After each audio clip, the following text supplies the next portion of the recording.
margin. That's like building an entire city where everyone, and I mean everyone, drives a Rolls Royce. The Cayman Islands, for example, has lower than 70,000 residents, but it's home to over 100,000 businesses. Developing countries said, hey, we need lower taxes to compete. Ultimate tax-free playground of the world where residents don't pay any personal income tax at all. This isn't about billionaires and CEOs. It's about how tax laws shape the global economy, drive diplomatic tensions, and even influence migration patterns.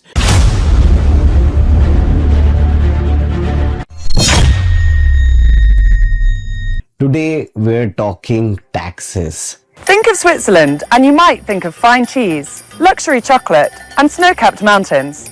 But you may also think of money. Yes, I know. Switzerland has 1 billionaire for every 80,000 people, making it the third most dense billionaire population in the world. Before you roll your eyes, this isn't a story about your accountant's spreadsheets. No. This is about how tax laws are the secret puppet masters of geopolitics. Billionaires, corporations, and even entire countries are playing a global board of chess. And guess what? The tax code is unfortunately the board. Let's kick things off with a little geography lesson. Countries like Switzerland, Singapore, and the UAE are basically the first-class cabins of the tax world. Low taxes, high luxury. They attract the rich, the powerful, and of course, the corporations. In fact, the UAE is set to welcome 6,700 new millionaires in 2024 alone, making it the world's top destination for the wealthy.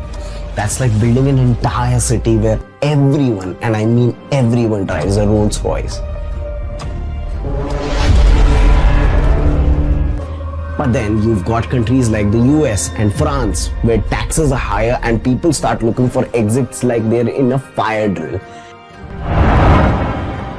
These high tax nations lose wealth, talent, and sometimes their patience too.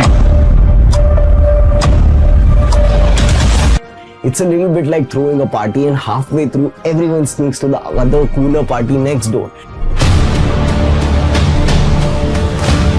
And you're left footing the bill wondering where it all went wrong.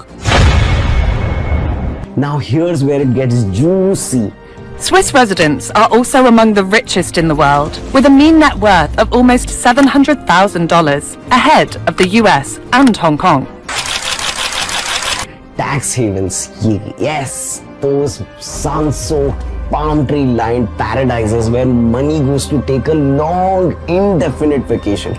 The Cayman Islands, for example, has lower than 70,000 residents, but it's home to over 100,000 businesses. Switzerland was home to an estimated 110 billionaires, with a combined wealth of $338 billion. That's like Saudi Arabia, Singapore, and the United Arab Emirates. That's more companies than people. It's like Silicon Valley, but with better beaches and no corporate tax at all. Can you imagine that? Among some of the country's wealthiest residents are Chanel co-owner Gerard Wertheimer, the heirs of IKEA creator Ingvar Kamprad, and the founders of homegrown healthcare giant Roche. So this means the Swiss aren't getting taxed on the profit they make when selling an asset that's increased in value.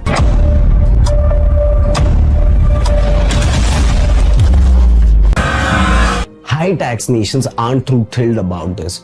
It's like inviting your neighbors over for dinner and finding out they're eating at the Caymans instead. Enter the OECD, the world's tax referee. In 2021, they dropped a bombshell and a 15% global corporate tax flow. The goal? Stop companies from hopping around like tax dodging frogs. The reality, developing countries said, hey, we need lower taxes to compete, while wealthier nations screamed, stop stealing our revenue. And just like that, we had a global tug of war. This tiny island nation is smaller than New York City, but it's the wealthiest country in Asia and one of the richest in the world. Now, let's talk about billionaires and corporations moving their money and themselves. When Medtronic, a US-based medical company, decided to shift its headquarters to Ireland, it wasn't for the Guinness beer. It was for the 12.5% corporate tax rate, which makes the US rate of 21% look downright expensive. Finance. Following the lead of places like the US and UK, he liberalized the financial services industry with lighter touch regulation. 4,200 multinational companies have regional headquarters here. Ireland, by the way, is also home to Apple and Google.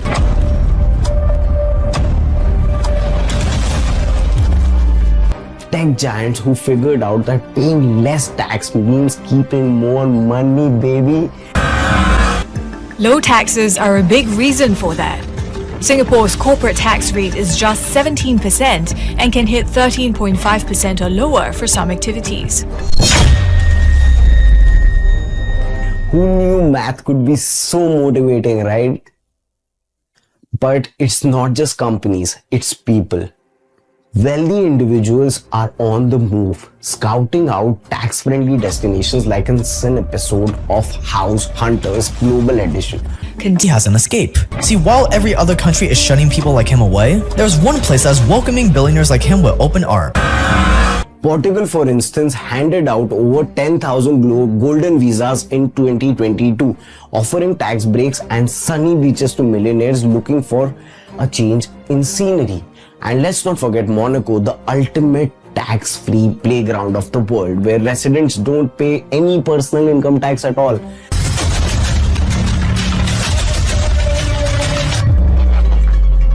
The catch? You need to be rich enough to afford a yacht, and probably a backup yacht too. The only new country to join the list this year is Luxembourg. The tiny European nation, known as a tax haven for some of the world's wealthiest, now has a billionaire citizen of its own in Michael Gans. Now, let's talk tax immigration. Among some of the country's wealthiest residents are Chanel co-owner Gerard Wertheimer, the heirs of IKEA creator Ingvar Kamprad, and the founders of homegrown healthcare giant Roche. Tax migration has some serious consequences. See, Dubai is the perfect escape from the world's 0.001%. All you have to do to get a visa in the United Arab Emirates is to invest at least $500,000 in real estate. High tax countries face something called brain drain. This is Pakistan, one of the most populous nations on earth. And to add to its list of existential challenges, it has a talent crisis. I've never seen in my 38 years so many people either leaving or wanting to leave.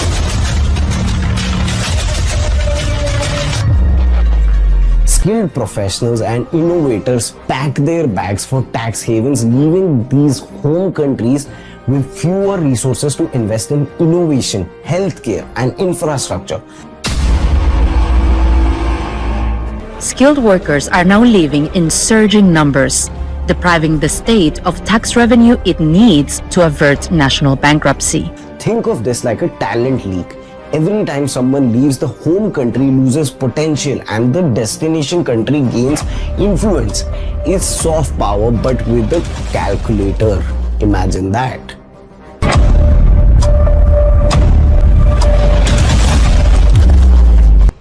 And don't even get me started about the political drama this creates. High tax nations face pressure from voters screaming, "Hey, lower taxes," while trying to balance their budgets. Meanwhile, low tax countries are gaining geopolitical clout. Switzerland, for example, isn't just about cheese and chocolate. It's a global financial powerhouse thanks to its tax policies. And the UAE is not just a desert, it's a magnet. It's a magnet for wealth and power, reshaping the Middle East's role in global economics. But here's the twist. This isn't about billionaires and CEOs. It's about how tax laws shape the global economy, drive diplomatic tensions, and even influence migration patterns. Russia, UK, India, Hong Kong, Brazil, and other places like the United States.